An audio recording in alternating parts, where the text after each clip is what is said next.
SSC commission को ना सभी एस्पिरेंट की तरफ से मैं एक सजेशन देना चाहता हूँ कि आप लोग ना लॉटरी सिस्टम स्टार्ट कर दीजिए। जो एस्पिरेंट होते हैं ना उनको एडमिट कार्ड मत दीजिए, आप लोग क्या कीजिए उनको लॉटरी की टिकट दे दीजिए, क्योंकि अब जो पूरा एग्जाम है ना वो लक बेस्ड हो चुका है। अब ऐसा कुछ नहीं है कि जो हार्ड वर्किंग होगा, जो ज़्यादा इंटेलिजेंट होगा उसको जॉब मिलेगी।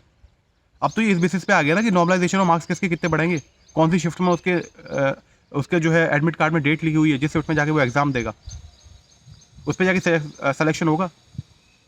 बताइए आप, एक शिफ्ट में बच्चों के 50 टू 40 से 50 नंबर कम हो रहे हैं और दूसरी शिफ्ट में बच्चों के जो है 50 से 60 नंबर बढ़ रहे हैं, तो बताइए 200 नंबर के मैथ के, केवल मैथ ही मैथ में पूरा हो रहा है, और इसमें 200 नंबर में अगर आप 120 नंबर की हेरा फेरी हो रही है तो क्या मतलब है इस एग्जाम का। मत कराइए आप ऐसे एग्जाम। आप लोग जो है 2 साल में तो मेंस होता है सीजीएल का एक, उसमें भी आप लोग जो है 300 क्वेश्चन ऐसे नहीं बना पाते मैथ के जो सेम लेवल के हो। इसमें स्टूडेंट्स क्या करें, वो तो उसी दिन जाएंगे ना एग्जाम देने के लिए जिस दिन उनकी डेट पड़ेगी। बताइए 528 कट ऑफ गई है 600 में से, और ये तो केवल क्वालिफाइंग कट ऑफ है, मेंस की कट ऑफ है। ये जॉब नहीं मिलेगी इस कट ऑफ पे, इस कट ऑफ से बहुत ऊपर नंबर लेके आने पड़ेंगे तब आपको फाइनल सिलेक्शन मिलेगा। मतलब 88% तो कट ऑफ गई है बस, मुझे लग रहा है 95%, 92% या 95% के अराउंड जाएंगे जब आपको कुछ मिलेगा। और फिर दोबारा से अच्छी पोस्ट के लिए, अच्छी पोस्टिंग के लिए देते रहिए एग्जाम। और जो मैं एक बात और बता दूं ना कि जो भी एस्पिरेंट्स हैं उनको ना हाई कट ऑफ से कोई प्रॉब्लम नहीं है, करिए हाई कट ऑफ, बच्चे मेहनत करेंगे, कट ऑफ ऊपर जाएगी जाएगी, सबको पता है ये बात, इससे किसी को कोई परेशानी नहीं है। ना इस बात से परेशानी है कि प्राइवेटाइजेशन में जॉब्स कम हो रही हैं। जो हमारी एक्चुअल परेशानी है वो है कि जो भी जॉब्स आ रही हैं, जो भी वैकेंसी आ रही हैं, वो सही टाइम से सही तरीके से फिल क्यों नहीं हो रही। 2018 का जो एग्जाम था वो 5 मई को नोटिफिकेशन आया था उसका, अगर मैं रिकलेक्ट कर पा रहा हूँ ठीक से तो। और अभी देखिए 2021 चल रही है, 31 मार्च 2021 को उसका फाइनल रिजल्ट आएगा, और वो भी आएगा नहीं आएगा भगवान जाने। और ये केवल रिजल्ट है फाइनल, ज्वाइनिंग तो आप मानिए 2022 तक आएगी। बताइए 2018 का एग्जाम है, 2022 तक ज्वाइनिंग आ रही है, 4 साल तुम एक एग्जाम को करा पा रहे हो। डिजिटल इंडिया चल रहा है, क्या डिजिटलाइजेशन है ये। इससे अच्छा तो ऑफलाइन एग्जाम होता था उस टाइम पे, इतना कम, इससे तो जल्दी हो जाता था वो एग्जाम। मतलब अगर कोई प्रिपरेशन कर रहा है तो कम से कम 4-5 साल लगा रहेगी एक ही एग्जाम, एक बार एग्जाम देने के लिए, और एक बार में उसका सिलेक्शन ना हो तो फिर से वही उसकी विशियस साइकिल शुरू हो जाती है। कितना पेशेंस दिखाएगा एस्पिरेंट भी। सोचा था कि अच्छा खासा 1 साल में जॉब लेके और फिर अपनी जो है लाइफ सेट हो जाएगी, अपनी जो है और चीज़ें करेंगे लाइफ में, लेकिन नहीं, यहाँ तो एक जॉब ही नहीं एश्योर हो रही। आपका किस शिफ्ट में पेपर पड़ता है, नॉर्मलाइजेशन में कितने मार्क्स बढ़ेंगे, आपकी आसान शिफ्ट है, आपकी मुश्किल शिफ्ट है, कितने मार्क्स आपकी क्वेश्चन में, आपकी एग्जाम में कितने मार्क्स गलत थे, उसकी पिटीशन डालो, 100 रुपीज़ लेते हैं आप हर एक क्वेश्चन के, मतलब गलती भी आपकी, और जो चार्जेस लें वो भी स्टूडेंट हैं। और उसके बावजूद अगर आपने जो क्लेम किया ना एस्पिरेंट ने कि आपका ये क्वेश्चन गलत है और मैं 100 रुपये आपको पे कर रहा हूँ, तो वो रिफंड भी नहीं होंगे। ये अलग ही तरीका है आपका। तो आप सीधा का सीधा बोल दीजिए ना कि 500-600 रुपये का फॉर्म है, हम सीधा वहीं पे कर देंगे। अलग अलग तरीकों से आप लोग जो है ट्रांसपेरेंसी को डिफाई कर रहे हैं।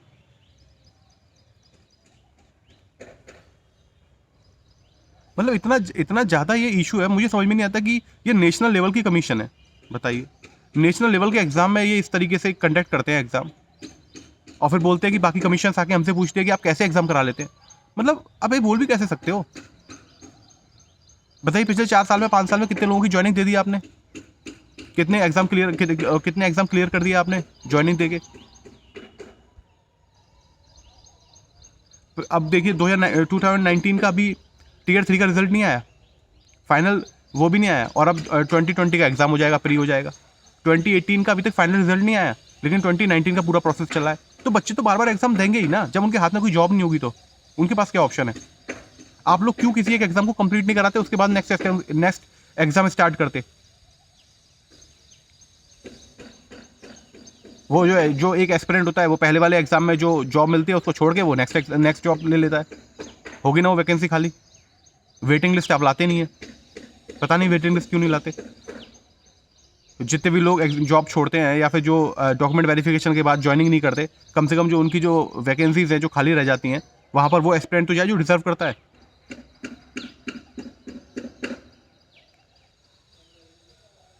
वो तो इंटेंशन पर ही डाउट होता है कि एसएससी चेयरमैन या फिर जो एसएससी कमीशन है, इनकी इंटेंशन भी है जॉब फेयर तरीके से कराने की। अभी इन लोगों ने एक नया प्रोसेस स्टार्ट किया है कि जो कोई कैंडिडेट है ना, जो कैंडिडेट्स होते हैं, जो एस्पिरेंट होते हैं, उनके जो मार्क्स होते हैं, ये लोग जो है रिवील नहीं करते पब्लिक डोमेन में। पहले लिस्ट आती थी, सबके मार्क्स, सबके नाम पता चल जाता था। अब जो है सबका पर्सनल मैसेज आता है। आप पर्सनल जो है लॉगिन आईडी डालिए, अपना पासवर्ड डालिए, उसके बाद ही आपको अपने नंबर पता चलेंगे। ये ट्रांसपेरेंसी नहीं बची अब। पता ही नहीं चलता कि अंदर क्या चल रहा है प्रोसेस पे। अभी आप देखिए 2019 का मेंस का रिजल्ट आया है, ठीक है, और इसमें केवल आपको ये पता है कि आप क्वालिफाई कर गए। अगर लिस्ट में नाम है तो आप क्वालिफाई कर जाएंगे, और लिस्ट में नाम नहीं है तो आप नहीं क्वालिफाई करेंगे। 528 कट ऑफ गई है। अब आपको ये नहीं मालूम कि आपके 529 मार्क्स हैं, आपके कितने मार्क्स कम हुए, आपके कितने मार्क्स घटे। अगर कोई बंदा, ऐसे भी स्टूडेंट हैं जिनके 540 के अराउंड मार्क्स थे, लेकिन 528 की कट ऑफ में उनके मार्क्स नहीं है, यानी नॉर्मलाइजेशन में उनके मार्क्स कम हो गए। सीधी सी बात है। लेकिन उन लोगों को ये पता जब चलेगा जब 3 महीने के बाद डिस्क्रिप्टिव की कॉपी चेक हो जाएगी, उसके साथ जो है ये लोग मार्क्स देंगे 2019 वाले। अरे तो 3 महीने तक बच्चा कॉमा में रहेगा क्या? वो क्या सोचेगा कि क्या हुआ उसके साथ? मतलब इतनी अनसर्टेनिटी इतने लंबे टाइम के लिए, बताइए। 3 महीने पहले तो एग्जाम हुआ था, और पूरा कंप्यूटर बेस्ड एग्जाम है, ऑब्जेक्टिव पेपर है। ऐसा भी नहीं कि आपको जो है ये चेक कराना है किसी से। 2-3 दिन में आप पूरा का पूरा रिजल्ट दे सकते हैं बच्चों को, लेकिन नहीं, 3 महीने लगा दिया आपने। उसमें भी आपने मार्क्स नहीं बताए, आपने केवल ये बता दिया कि ये बच्चे क्वालिफाई हुए हैं। आप मतलब क्या मेंटल ट्रॉमा करना चाहते हैं क्या एस्पिरेंट्स के साथ? आप ये चाहते हैं क्या वो फ्रस्ट्रेट हो जाएं? और कोई भी एस्पिरेंट ये नहीं कह रहा कि आप जो है जॉब को निकालिए, बहुत ज़्यादा अमाउंट निकालिए। आप वैकेंसीज कम कर रहे हैं, करिए, ये आपकी पॉलिसीज़ है गवर्नमेंट की, हम इसके सपोर्ट में हैं। जो उनको ठीक लगता है वो लोग करें। लेकिन हमारी सिंपल सी एक रिक्वेस्ट है कि आप लोग जो भी प्रोसेस कराते हैं उसको ठीक से कंप्लीट कराइए। मैं कह रहा हूँ आप एक वैकेंसी निकालिए, लेकिन उस वैकेंसीज का जो प्रोसेस है वो तो ट्रांसपेरेंसी के साथ और किसी एक कोहेरेंस के साथ कंप्लीट कराइए ना। एक ही एग्जाम में 120 नंबर का डिफरेंस आ रहा है नॉर्मलाइजेशन की वजह से, क्या पर्पस है फिर ऐसे एग्जाम का? आप बताइए। अब उस बच्चे की क्या गलती है जिस बच्चे का एग्जाम जो है सिंपल शिफ्ट में पड़ा है? बहुत डिजर्विंग कैंडिडेट है जिनका एग्जाम सिंपल शिफ्ट में पड़ा। भाई कोई बंदा 190, 195, 200 नंबर ही तो लेके आ सकता है ना मैक्सिमम। 200 के पेपर में 250 तो लेके नहीं आएगा। चाहे पेपर आसान दे दो, चाहे पेपर मुश्किल दे दो। इस वाले एग्जाम में हो सकता है किसी का 15 या 16 को पड़े, लेकिन अगली बार हो सकता है उनका किसी सिंपल शिफ्ट में पड़ जाए, तो वो भी तो सफर करेंगे ना। तो एक बार बच के समझ लो, ये थोड़ी है कि आप गलत चीज़ को मतलब सपोर्ट करेंगे। तो इसकी वजह से सारे स्टूडेंट का इशू है ये, कि आप जो है क्यों एक तरीके का लेवल नहीं बनाते क्वेश्चन का। मतलब आपको क्वांट सेक्शन के 300 क्वेश्चन सेट करने हैं मैथ के, सेम लेवल के। ये आपसे नहीं हो रहा, आपके सो कॉल्ड एक्सपर्ट से नहीं हो रहा।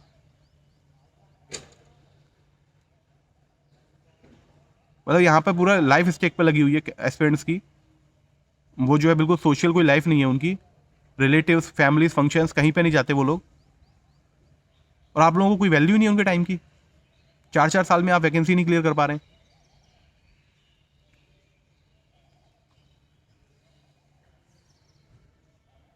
तो यही है कि आप तो मतलब जो लॉटरी स्टार्ट कर दीजिए, लॉटरी सिस्टम लगाइए अपना।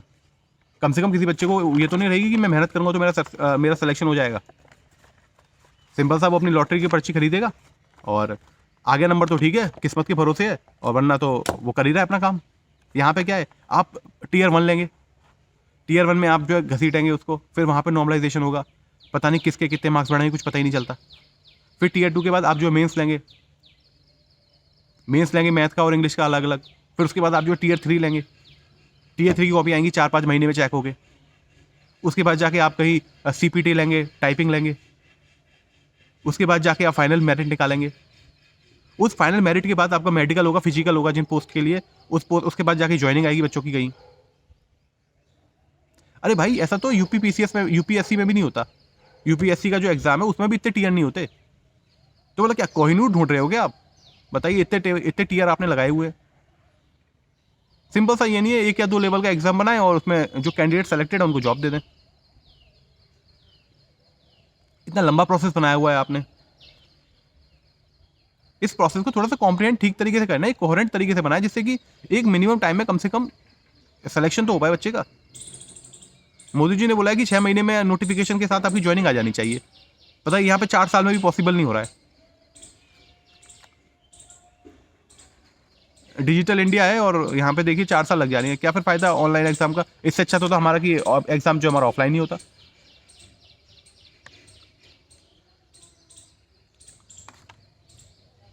भाई फैमिलीज है, पेरेंट्स सपोर्ट करते हैं, वो लोग भी, उनको भी समझ में नहीं आता। हम क्या समझाएं उन लोगों को? भाई एस्पिरेंट भी क्या समझा सकता है उनको? एस्पिरेंट को खुद नहीं पता कि एक्चुअली सिचुएशन क्या चल रही है। अंदर ही अंदर सब कुछ चल रहा है, एसएससी बैठा हुआ है, वो जो करता है बस वही फाइनल मानना पड़ता है, प्रोसेस ही नहीं पता कुछ। नॉर्मलाइजेशन में किसके मार्क्स कितने बढ़ रहे हैं, सेम ही शिफ्ट में वेरिएशन हो रहा है, बस अंदाजे लगाते रहो। 175 के ऊपर वालों के मार्क्स बढ़े होंगे, 170 के नीचे वालों के बढ़े होंगे, कोई एनालिसिस करके बोलेगा कि नहीं 185 से ऊपर वालों के बढ़े हैं, 185 से नीचे वालों के घटे हैं। कोई भी कॉन्क्रीट प्रूफ किसी के पास नहीं है, क्योंकि जो डेटा है वो तो सीधा एसएससी के पास है ना। बाकी सब लोग तो अपने जो एक सैंपल साइज है जो काफ़ी छोटा है कंपैरिजन में, उसी पर निकाल के तो एनालिसिस कर सकते हैं, वो एग्जैक्ट तो होगा नहीं। बस पहेलियाँ बुझाते रहिए। ये नहीं है कि सारी चीज़ें पब्लिक डोमेन में डालिए, बच्चे खुद देख लें अपने आप क्या स्टेट है, कहाँ पे वो स्टैंड कर रहे हैं। अरे भाई आप सीधा सीधा एग्जाम कराएंगे, कम से कम बच्चे को औकात बता दीजिए। आप कह दीजिए कि तुम्हारे बस की नहीं है, तुम रिजेक्ट कर दीजिए उसको, आप उसको रिजेक्ट कर दीजिए कि आपका जो है टीयर 3 हो गया, 4 हो गया, फाइनल में रिजेक्ट हो गया, आप कहीं पे स्टैंड नहीं करते। वो कुछ और करेगा लाइफ में। 4 साल में तो आप बता रहे हैं कि आप किसी काबिल नहीं है, तो भाई 4 साल में जब उसको पता चल रहा है तो वो क्या करे, कुछ और कर सकता है क्या? वो जब वो इस साइकिल में फंस गया तो वो कुछ और कर सकता है क्या? ऐसा प्रोसेस क्यों नहीं बनाते कि 1 साल के अंदर सब कुछ हो जाए? 6 महीने में नहीं कर पा रहे आप, 8 महीने में नहीं कर पा रहे, तो 1 साल के अंदर सब कुछ करा दीजिए। बच्चा रिजेक्ट होगा तो कम से कम कहीं और तो चला जाएगा, कुछ और करेगा, अपना प्राइवेट जॉब करेगा, अपना बिजनेस करेगा, कुछ और काम करना है कुछ और काम करेगा। यहाँ पे 3 से 4 साल लग जाते हैं इसी उम्मीद में बच्चे को कि फाइनल में मेरा सिलेक्शन हो जाएगा, लेकिन फाइनल में जाकर रिजेक्ट हो जाता है वो। बताइए क्या मतलब है फिर उसका, इतने लंबी प्रिपरेशन का। और ये एसएससी कमीशन का यही हाल है, गवर्नमेंट कोई सी भी हो ये ऐसे ही रहते हैं।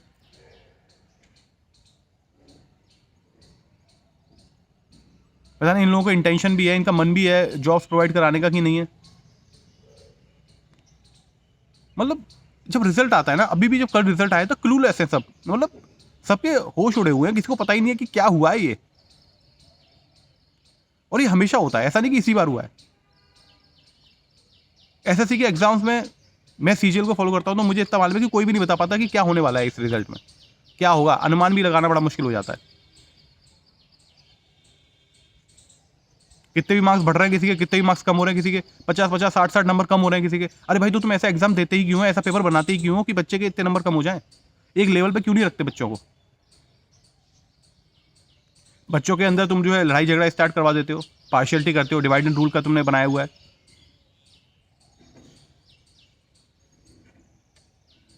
जैसे अंग्रेज करते थे वैसे ही कर रहे हो।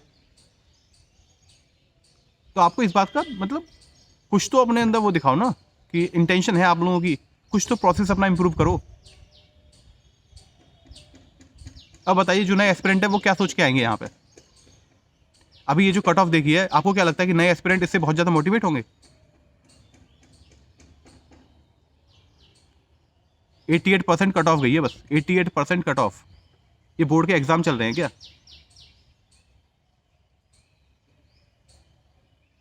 एक्चुअली कट ऑफ तो पता है, नॉर्मलाइजेशन नहीं होता तो वो कट ऑफ बहुत कम जाती, लेकिन जो बच्चा देखेगा उसका जो एक्सप्रेशन बनेगा, जो इंप्रेशन बनेगा उसका, वो तो इसी बात से बनेगा ना कि कट ऑफ कितनी गई है।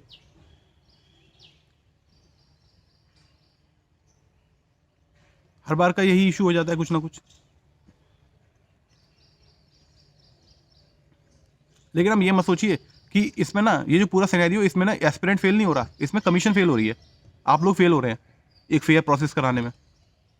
This is your failure.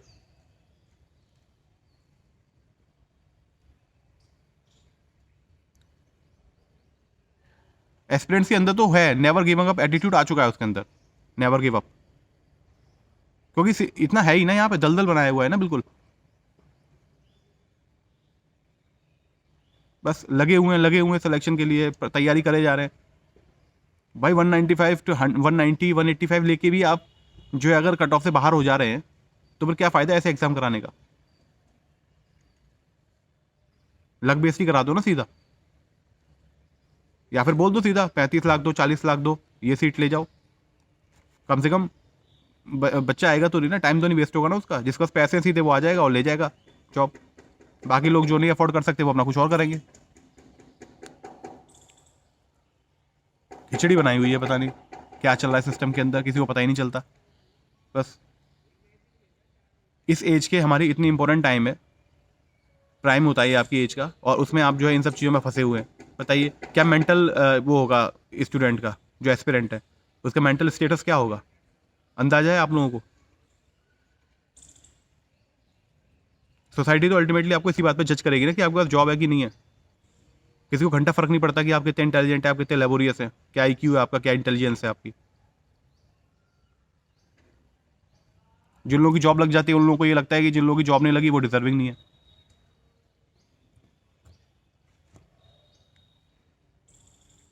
वो अगर हो इस सिनेरियो में फेस करें तो पता चले उन लोगों को रियलिटी क्या है, या फिर वो आज के सिनेरियो में होते तो उनको पता चलता कि उनकी जॉब लगती कि नहीं लगती।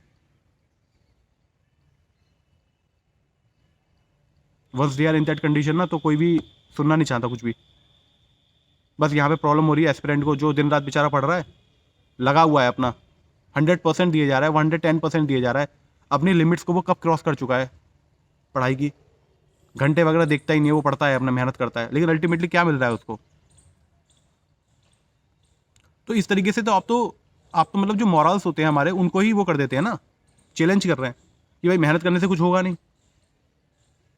आप कहते क्या है, किताबों में क्या लिखा हो उससे क्या फर्क पड़ता है, आप ग्राउंड में रियलिटी देखिए ना, प्रैक्टिकल में कुछ हो रहा है क्या मेहनत करने से। एसएससी एस्पिरेंट से पूछिए आप, वो इतनी एफर्ट कर रहा है, दिन रात खून पसीना लगा के मेहनत कर रहा है, दिमाग लगाता है, दिन भर मोबाइल में लैपटॉप में कहीं ना कहीं पढ़ता ही रहता है, उसको कुछ हो रहा है। लेकिन वहीं पे अगर तुम्हारा लक अच्छा है, शिफ्ट अच्छी पड़ गई तुम्हारी, थोड़ा बहुत तुमने मैनेज कर लिया अपने नंबर, तुम्हारा सिलेक्शन हो जाएगा।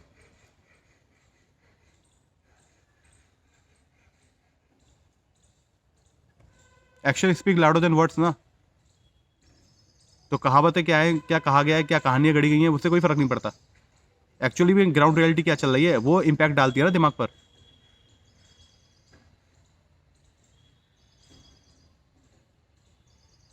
और ये किसी एक दो एस्पिरेंट की बात कहानी नहीं है, every SSC aspirant is very disappointed right now.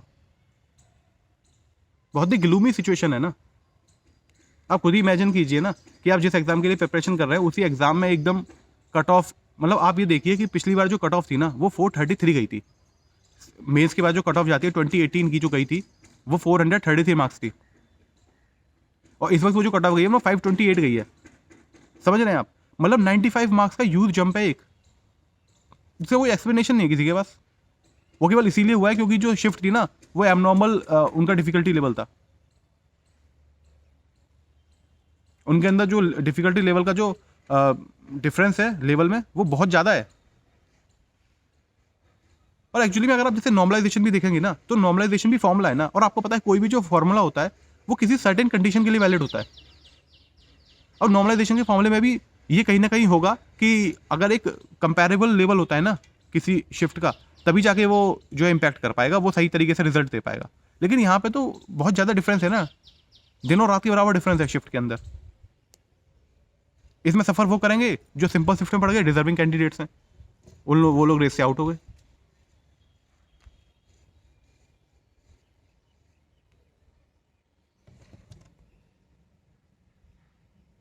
But ये मैं सिंपल सा एक मैसेज दे दूं कि जो एसएससी कमीशन हैं या फिर जो ये जो एग्जाम्स कराती है ना कंडक्टिंग बॉडीज जो है, वो ये ना समझे कि जो एस्पिरेंट है वो वीक है या वो हार्ड मान जाएगा।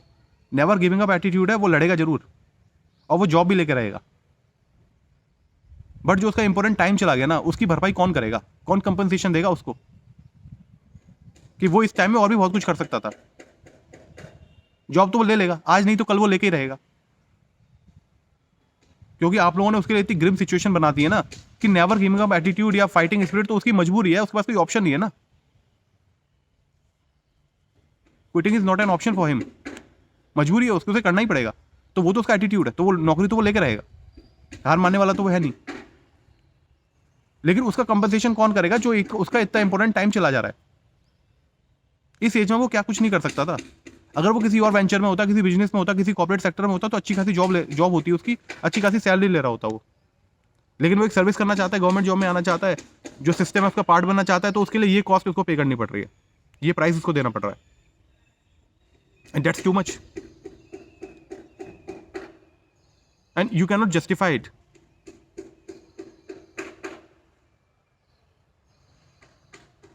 आई mean what are we demanding, just basic transparency यार। मतलब आप केवल एक ऐसा एग्जाम बना दीजिए जो फेयर हो, जिसमें लेवल शिफ्ट का बराबर हो, एक जैसा हो, कंपेरेबल हो। इतनी सी चीज नहीं आप कर पा रहे हैं। मतलब are we asking for something very high, मतलब कुछ ऐसा पूछ लिया कि हम लोगों ने ऐसा मांग लिया कि जो मतलब बहुत ही ज़्यादा स्पेसिफिक है या बहुत ही ज़्यादा एक्सक्लूसिव है? बेसिक चीज़ है ना ये तो किसी भी एस्पिरेंट के लिए होनी ही चाहिए ना। इसमें डिमांड जैसा क्या है? These are some obvious things.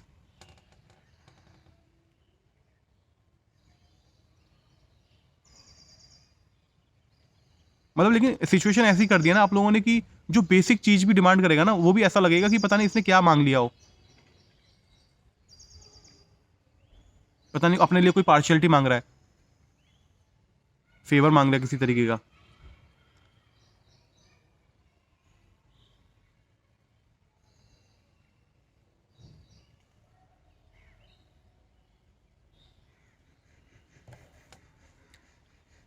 अब मैं अपना एक मतलब मैं एक कंक्लूड करना चाहता हूँ, जो एस्पिरेंट्स है, फेलो एस्पिरेंट्स हैं, मैं उनको ये कहना चाहता हूँ कि आई अंडरस्टैंड कि जो सिचुएशन है वो ख़राब है काफ़ी, और आपका जो एक्सपीरियंस है वो अच्छा नहीं है बिल्कुल भी, और at this point of time कोई मोटिवेशन, कोई भी एनकरेजमेंट काम नहीं आएगा।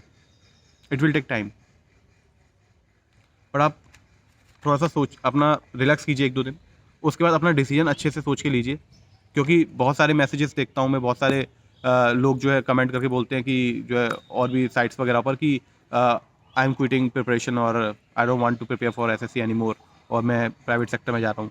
कोई बुराई नहीं है, प्राइवेट सेक्टर में जाइए, वो भी बहुत अच्छा है, लेकिन इमोशनल स्टेट में जाके कोई फैसला मत लीजिएगा। Let all this thing happening, let sink इन।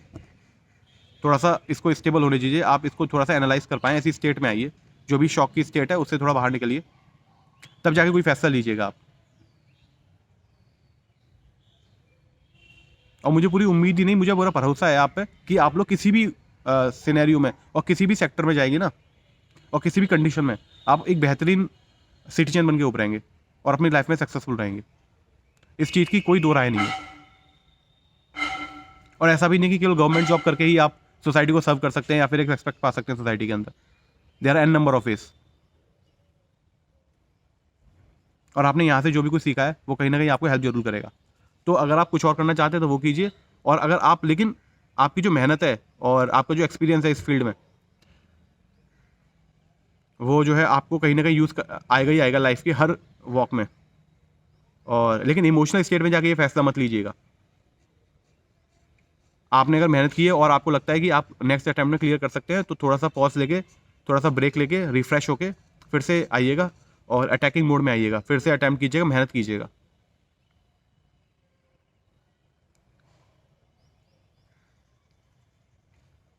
बिल्कुल भी डिसहार्टन होने की जरूरत नहीं है आपको।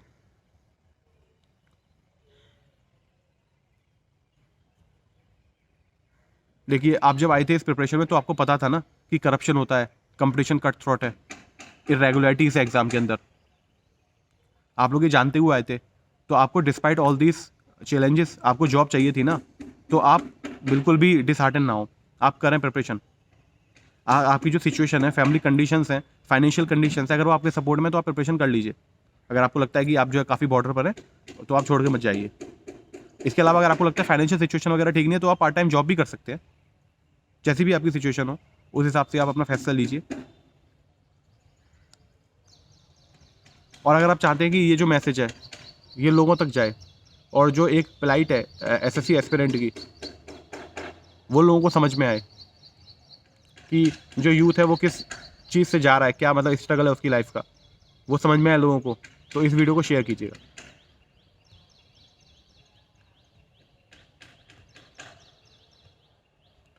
और हमारे चैनल को लाइक कीजिए, हमारे चैनल को सब्सक्राइब कर सकते हैं, और अगर इसी तरीके की वीडियोस आप चाहते हैं तो और वीडियोस को लाइक कर सकते हैं। Thank you, keep watching, keep supporting.